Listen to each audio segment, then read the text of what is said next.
So welcome to Malla রাজাদের ভূমি বিষ্ণুপুর। আজ আমি তোমাদের এমন একটা জায়গায় নিয়ে এসেছি যেখানে ইতিহাস তারই সাথে শিল্প ও মল্ল রাজাদের স্থাপত্য মিলেমিশে একাকার হয়েছে। এই কামানটি কিন্তু মল্ল রাজাদের অন্যতম একটা সামরিক নিদর্শনও বটে। এই মন্দিরটিও মল্ল রাজা রঘুনাথ সিংহ 1643 খ্রিস্টাব্দে তৈরি করেন। বিষ্ণুপুর এসে কিন্তু একটা জিনিস লক্ষ্য করলাম, এখানে কিন্তু প্রচুর মন্দির রয়েছে আর প্রত্যেকটার থেকে আলাদা। এটাই কিন্তু অ্যাকচুয়ালি প্রবেশদ্বারও বলা যেতে পারে।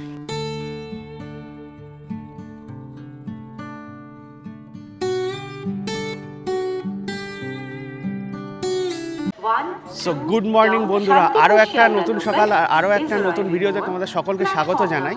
আর এই মুহূর্তে কিন্তু মানে ভোর 4:10 বাজে আর আমি কিন্তু বেরিয়ে পড়েছি বিষ্ণুপুরের উদ্দেশ্যে।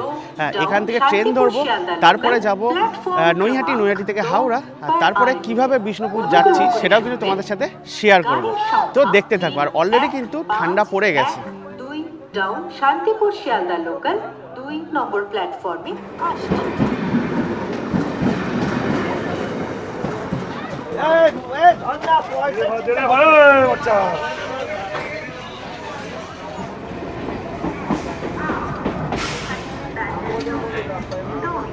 নম্বর প্ল্যাটফর্ম থেকে ছাড়বে।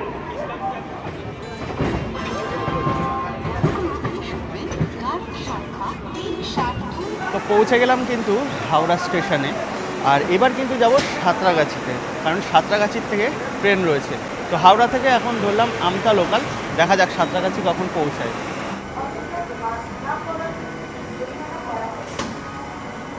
তো বন্ধুরা, এখন কিন্তু আমি সাঁতরাগাছি জাংশনে পৌঁছে গেছি। আর টাইম আপডেট তোমাদের দেখিয়ে দিই। দেখো 6:52, 6:28-এ রূপসী বাংলা এক্সপ্রেস ছিল, একটু আগে কিন্তু ছেড়ে দিল, মানে লেট করেছিল। তো এরপর আরণ্যক এক্সপ্রেস রয়েছে, আমি কিন্তু ওটা ধরেই যাব বিষ্ণুপুর। আর তোমাদেরকে বলছি, তোমরা কিন্তু রূপসী বাংলা এক্সপ্রেস ধরে সকাল সকাল বিষ্ণুপুর পৌঁছে যেতে পারো। তাহলে কি হবে, অনেকটা সময় হাতে পাবে, সারাদিনে আরও ভালোভাবে বিষ্ণুপুর ঘুরতে পারবে। আর বিষ্ণুপুর যাওয়ার কিন্তু এই দুটো ট্রেনই রয়েছে সকালবেলা, যেটা হচ্ছে আরণ্যক এক্সপ্রেস আর রূপসী বাংলা। তা রূপসী বাংলা তো চলে গেছে, এরপরে আরণ্যক এক্সপ্রেস আসবে, কখন ঢোকে সেটাও কিন্তু তোমাদের সাথে শেয়ার করব।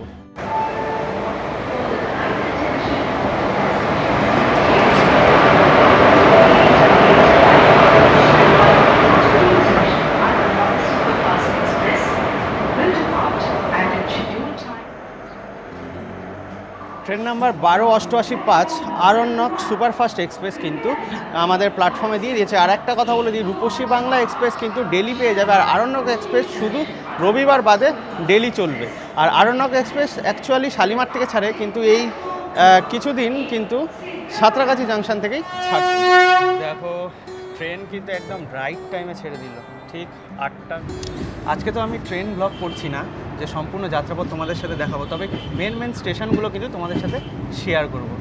তো আমি তো জেনারেলে যাচ্ছি আজকে। তো এই ট্রেনে কিন্তু টোটাল 3টে ক্লাস রয়েছে। তো জেনারেলের টিকিট কিন্তু মানে সাঁতরাগাছির থেকে বিষ্ণুপুর ভাড়া পড়বে কিন্তু 95 টাকা, আর সেকেন্ড সিটিংয়ে পড়বে কিন্তু 110 টাকা, আর এসি চেয়ার কারে পড়বে কিন্তু 390 টাকা। আর জেনারেল মোটামুটি ফাঁকাই থাকে, আমি কিন্তু আজকে সিট পেয়ে গেছি।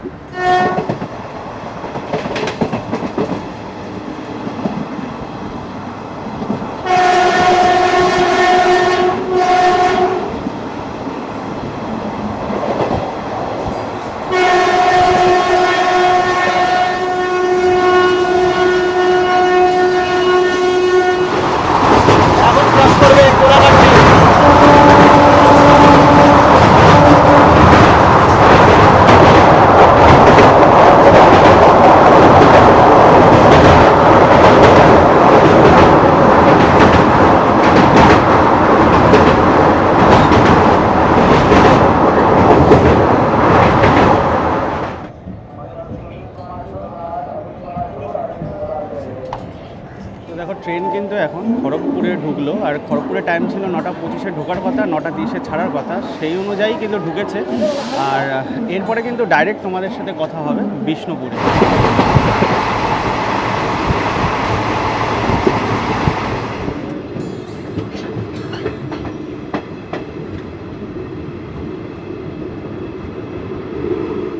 ফাইনালি সাঁতরাগাছির থেকে 192 কিলোমিটার পাড়ি দিয়ে পৌঁছে গেছি কিন্তু মল্ল রাজাদের ভূমি বিষ্ণুপুরে।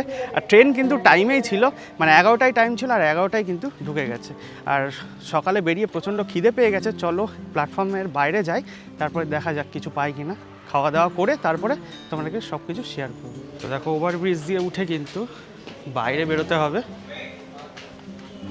তো তোমাদের তো আগেই বললাম যে স্টেশন থেকে বেরিয়ে কিন্তু ভালোই খিদে পেয়ে গেছে। তো স্টেশন থেকে বেরিয়ে এসেছি আর এখানে কিন্তু একটা দোকান পেয়ে গেছি। দেখো এখানে লুচি রয়েছে, তার সাথে কিন্তু মুড়ি ঘুগনিও রয়েছে। তো আমি লুচি আর তরকারি খেয়ে নেবো, বললো 4টে 20 টাকা।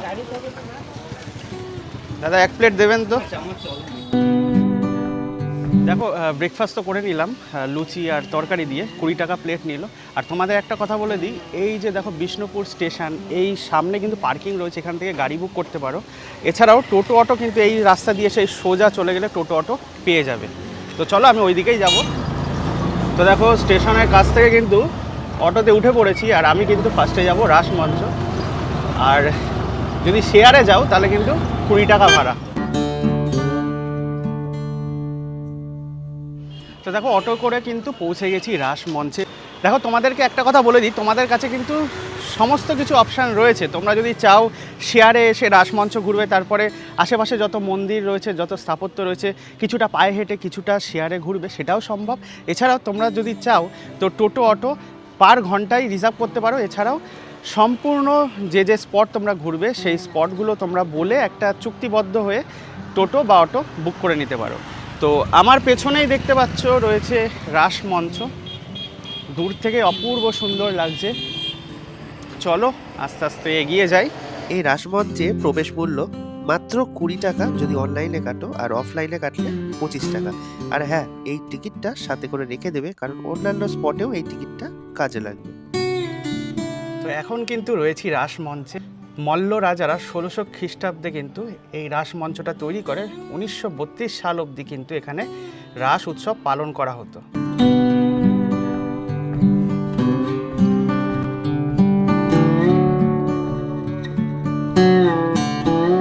তো দেখে নিলাম কিন্তু রাসমঞ্চ। আর এখানে একটা জিনিস বুঝলাম, মানে যারা গোপ্রো ইউজ করো তাদেরকে কিন্তু ভিডিও করতে দেওয়া হচ্ছে না। মানে আমি অনেক বোঝানোর চেষ্টা করলাম ভেতর থেকে, মানে আমি তবুও নিয়েছি ফুটেজ কিছু। গোপ্রো যারা ইউজ করছো তাদের কিন্তু ভেতরে ভিডিও করতে দিচ্ছে না, ফোন তোমরা ইউজ করতে পারো। তো যাই হোক, এই সাইড থেকে দেখে নাও, অপূর্ব সুন্দর লাগছে। দেখো রাসমঞ্চ তো দেখা হয়ে গেল, এবার চলো আমাদের নেক্সট স্টপ যেখানে রয়েছে দলমাদল কামান, তার উদ্দেশ্যে রওনা দেওয়া যাক। আর তোমাদের একটা কথা বলে দিই, এই রাসমঞ্চে কিন্তু তোমরা ফার্স্টে আসলে কি সুবিধা হবে, রাসমঞ্চেতে কিন্তু একটা টিকিট কাটতে হবে তোমাদের। আমি ফোনে কেটে নিয়েছি, 20 টাকা পড়লো, তোমরা অফলাইনে কাটলে 25 টাকা পড়বে। এই টিকিটটা কিন্তু আরও কিছু জায়গায় কাজে লাগবে, তো এই টিকিটটা তোমরা অবশ্যই সাবধানে রেখো। তো চলো এবার আমরা যাই দলমাদল কামান দেখতে।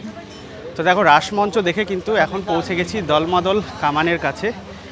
এই হচ্ছে দেখো দলমাদল কামাল। তো চলো এবার ভেতরে প্রবেশ করি।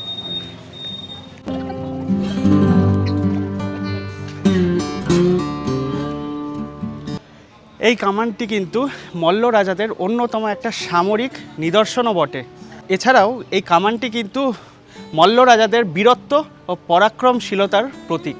এই কামানটি কিন্তু 1800 শতকে ব্যবহৃত হয়েছিল।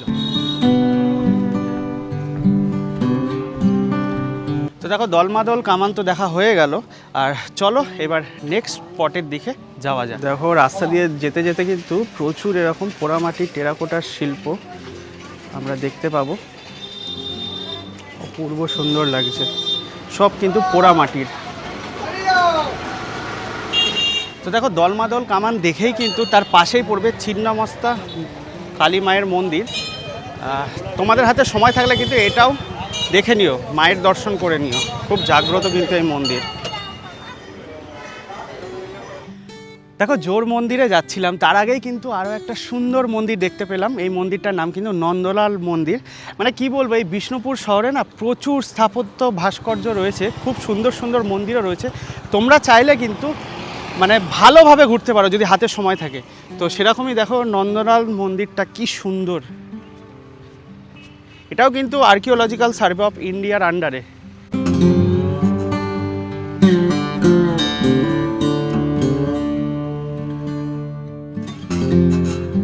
নন্দলাল মন্দির দেখে কিন্তু পৌঁছে গেছি জোড়া মন্দিরের কাছে।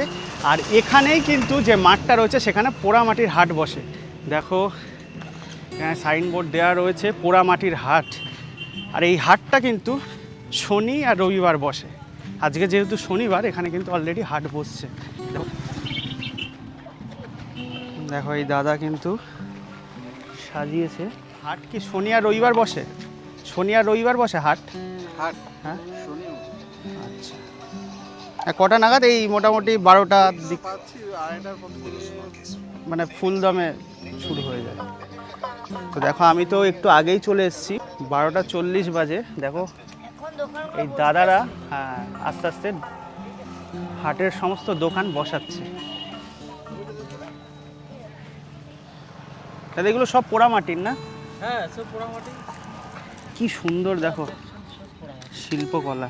একটু হাত দেবো হালকা? হ্যাঁ, দেখুন হাত নিয়ে দেখো কি সুন্দর হাতের কাজ।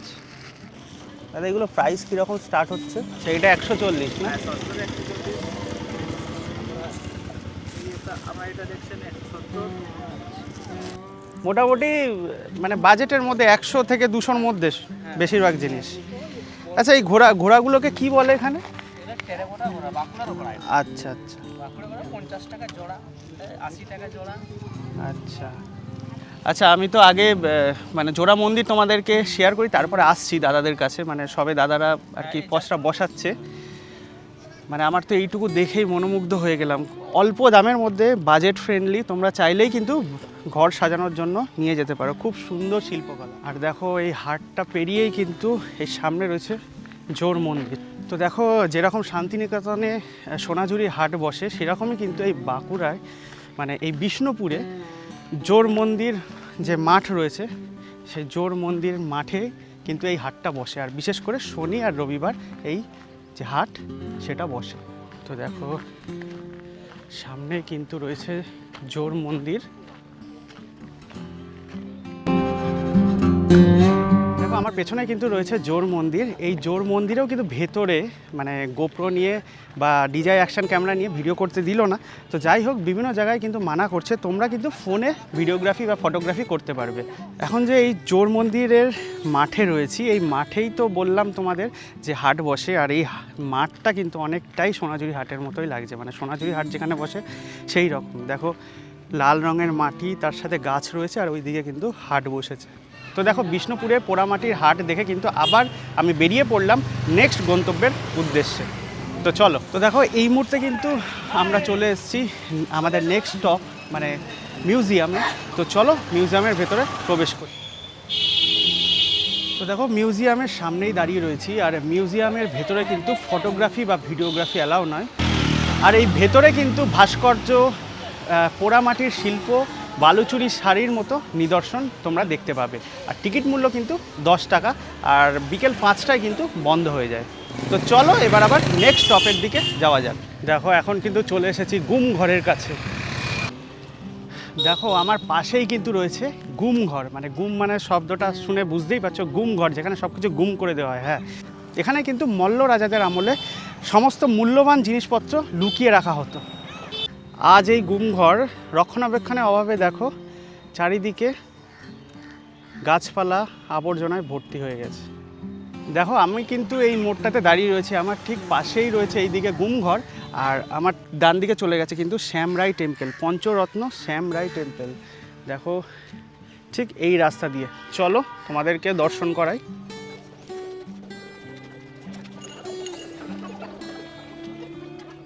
এখন কিন্তু শ্যামরাই মন্দিরের সামনে রয়েছি। এই মন্দিরের গায়েও কিন্তু অপূর্ব সুন্দর টেরাকোটার কাজ রয়েছে। মন্দিরের গায়ে কিন্তু অপূর্ব সুন্দর টেরাকোটার কাজ রয়েছে। দেখো এই মন্দিরটিও মল্ল রাজা রঘুনাথ সিংহ 1643 খ্রিস্টাব্দে তৈরি করেন। আর এই মন্দিরে ঢোকার সময় কিন্তু তোমরা যে রাস মঞ্চের কাছে যে টিকিটটা কেটেছিলে, সেই টিকিটটা দেখেই তারপরে ভেতরে প্রবেশ করতে দেবে। তো দেখো শ্যামরাই টেম্পল তো দেখে নিলাম। তো চলো এবার জোর বাংলার টেম্পলের দিকে যাওয়া যাক। দেখো পৌঁছে গেছি জোর বাংলা টেম্পলের কাছে।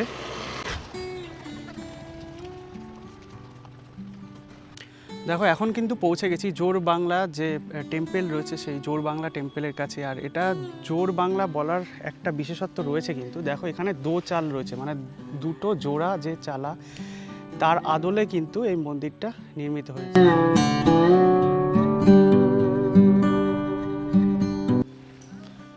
আর এই মন্দিরটাও কিন্তু 1655 খ্রিস্টাব্দে রঘুনাথ সিংহ তৈরি করেছিলেন। তো চলো আবার নেক্সট স্পটের দিকে যাওয়া যাক। দেখো এখানেও কিন্তু কি সুন্দর টেরাকোটার কাজ রয়েছে, পোড়া মাটির, সবই কিন্তু পোড়া মাটির। দেখো পৌঁছে গেছি রাধাশ্যাম টেম্পেলে।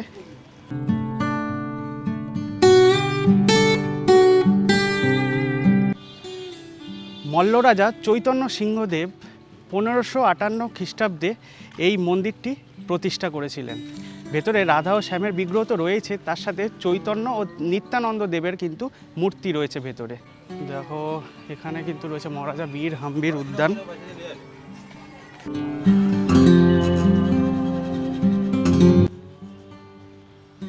দেখো এটাই কিন্তু লালজির মন্দির। বিষ্ণুপুর এসে কিন্তু একটা জিনিস লক্ষ্য করলাম, এখানে কিন্তু প্রচুর মন্দির রয়েছে, আর প্রত্যেকটার থেকে আলাদা। আর খুব সুন্দর কিন্তু টেরাকোটার কাজও রয়েছে প্রতিটা মন্দিরের দেওয়ালে। দেখো এটা কিন্তু পুরনো কেল্লার তোরণদ্বার, এখানে কিন্তু সব কিছু লেখা রয়েছে, ল্যাটেরাইট মাটির তৈরি, কি সুন্দর লাগছে দেখো। আর এটাই কিন্তু অ্যাকচুয়ালি প্রবেশদ্বারও বলা যেতে পারে।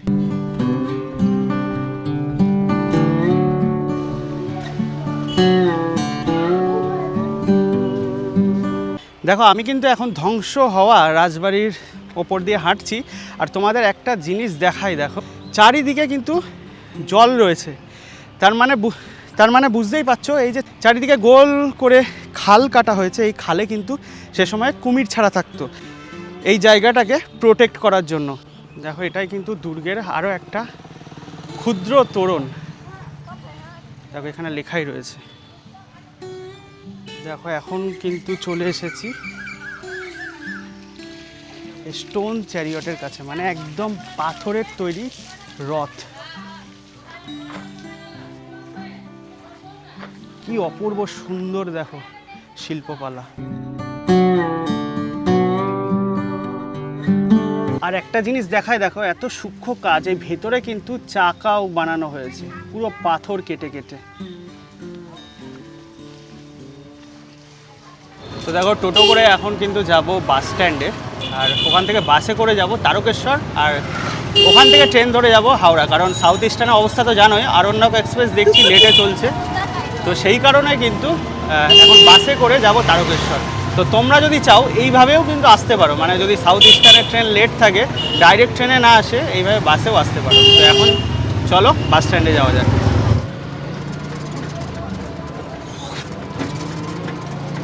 তো দেখো চলে এসেছি কিন্তু বাস স্ট্যান্ডে, আর খিদেও পেয়ে গেছে, হালকা কিছু খেয়ে নেব। দেখো এইদিকে হোটেলও রয়েছে চারিদিকে। তো দেখো এই হোটেলেই কিন্তু খেয়ে নেব। সবজি ভাত কত? 30 টাকা সবজি ভাত, 30 টাকা এক প্লেট দিও। হ্যাঁ তো দেখো ডিম ভাত 45, সবজি ভাত 30। তো আমি বললাম সবজি ভাত, কারণ তারা রয়েছে এখান থেকে কিন্তু বাস ধরতে হবে।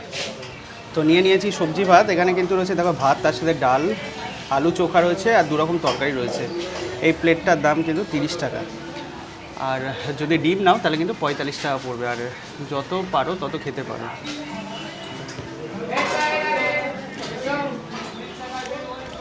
তো দেখো এই বাস স্ট্যান্ডেই কিন্তু খাওয়া দাওয়া করে নিলাম, আর সমগ্র বিষ্ণুপুর তো ঘুরিয়ে দেখালাম, অনেক স্পট কিন্তু তোমাদের সাথে শেয়ার করলাম। আর যদি বলো সময় লেগেছে কিন্তু মোটামুটি 2.5 ঘন্টা, 2.5 থেকে 3 ঘন্টা। আর তোমরা যদি মানে আমি যেহেতু ভিডিওগ্রাফি করেছি সেই কারণে একটু সময় বেশি লেগেছে, মোটামুটি 2 থেকে 2.5 ঘন্টায় তোমাদের কমপ্লিট হয়ে যাবে। তো আশা করছি সম্পূর্ণ ভিডিওটা তোমাদের ভালো লেগেছে। তো যদি ভালো লেগে থাকে লাইক শেয়ার কমেন্ট করতে ভুলো না, আর চ্যানেলটা তো অবশ্যই সাবস্ক্রাইব করে রেখো এরকম আরও ইন্টারেস্টিং ভিডিও, ইনফরমেটিভ ভিডিও পাওয়ার জন্য। আর আমি যাচ্ছি বাসে এখান থেকে তারকেশ্বর থেকে আবার ট্রেন ধরে হাওড়ার দিকে যাব। আর তোমাদেরকে এটাও বলে দিই, তোমরা যদি চাও যে ডাইরেক্ট ট্রেনে না এসে এইভাবে বাসে তারকেশ্বর থেকেও বিষ্ণুপুর আসতে পারো। তো এই ভিডিওটা আমি এখানেই শেষ করছি।